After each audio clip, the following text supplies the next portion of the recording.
So it's still like grinding the corn.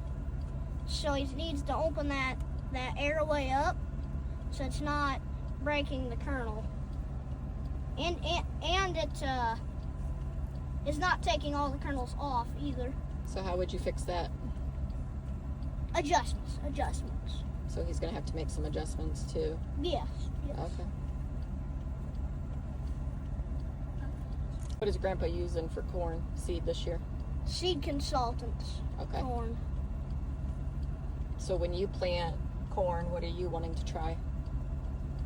Oh, Stein, DeKalb, Pioneer. I'll probably try Stein, then Pioneer, then DeKalb. So what are you planning on doing today? Riding in the combine. Mm-hmm.